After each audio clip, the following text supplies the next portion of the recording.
Captain Mark Phillips, you've designed the course here at Wandon. What makes a good course? That's a difficult question. I think the first thing probably is safety. That the fences are as safe as possible, because that's always a concern, that the safety of the horses and the riders.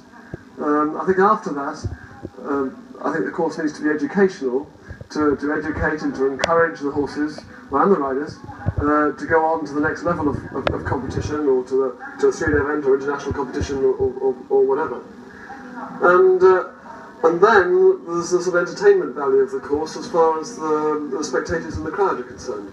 And in the middle of all that, I try and frighten the riders a little bit to get the adrenaline going before they start. As I say, while at the same time being as kind as they can be to the horses. Is it like designing a golf course almost? Yes, I mean the mental.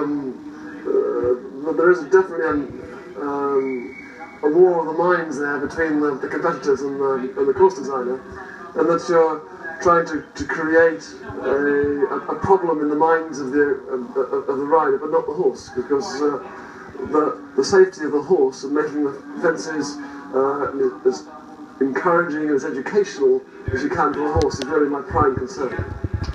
With the rider and the horse, and you being, of course, a former competitor at the highest level, what do you look for in a good horse and rider going around a course like this? I think that, like in any sport, the good horses and riders make it look very easy. They've always got time. They've always got a certain smoothness, and yet they're going very very quickness. And that's all about rhythm. All about the rider being able to keep still and in a balance with the horse, and have the ability to keep the horse balanced and on his feet all the time, so wherever he is in the approach to the jump, he's always able to jump a bit. With some of the jumps that we've got here at Wandon, there are some which are exceedingly difficult at all levels of competition. There are others that are relatively easy. But is that the same for all horse and rider? Yeah, well, obviously some horses have certain phobias and find certain fences easier than others, and obviously that'll vary a little bit horse to horse. But as a general rule of thumb, what we try and do is to give the horses 3 or 4 or 5 fences to get warmed up and to get going, and then maybe have a problem fence, and then another easy fence as a confidence booster, and then another problem fence, and then maybe 2 or 3 easy fences, and then another problem fence. So we get a nice balance in the course that way, and then a nice sort of 3 or 4 easy fences at the end, so that the horse finishes on a nice, sweet and happy note. With three disciplines here at Wandon, we of course have the dressage and the show jumping and the cross country. Now, some of the order has been reversed, and that's not normal, is it? Well, it's something that we started at home at Gatcombe a few years ago when we first had the British Open there, because we found that running the cross country at the end of the day and in reverse order of merit, because the horses bring their scores from the dressage and the show jumping through to the cross country, made it a really exciting afternoon for the spectators, because every horse that went, it was leading at the time, and it knew what it had to do in order to retain the lead. And very often you get a very exciting climax and a very exciting finish to the competition, which made it very exciting, as I said, for the spectators, instead of having somebody go around at the beginning of the day, getting themselves into an invincible position.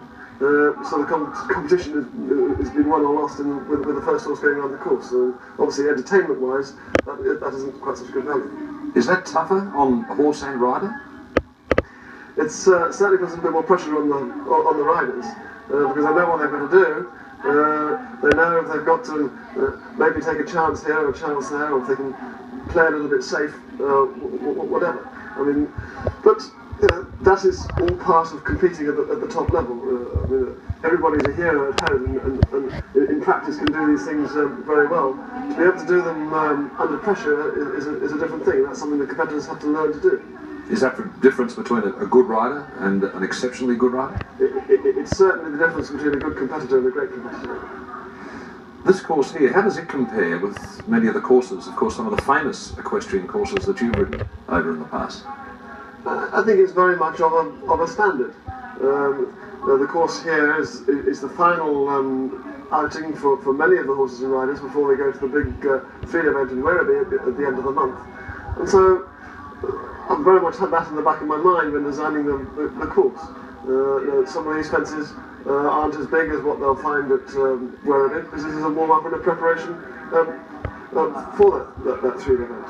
Plus the fact that with the footing being a little bit soft here, we've lowered some of the fences and made some of the fences softer because of that as well.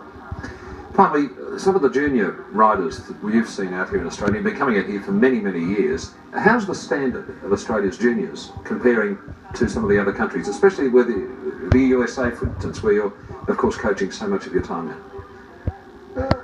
I think that's always a very difficult question, because in Australia, as in every other country in the world, there's a number of people with a great talent and a great natural ability.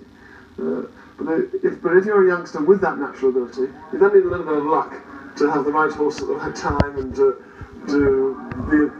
win the right competition at the right time to go through to international success.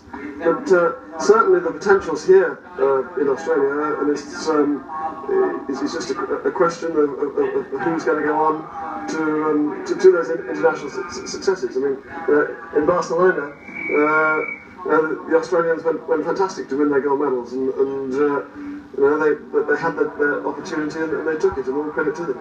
It's like any other discipline, cream always rises to the top if you can time it well.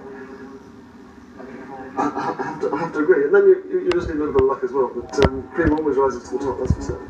Captain Mark Phillips, we thank you.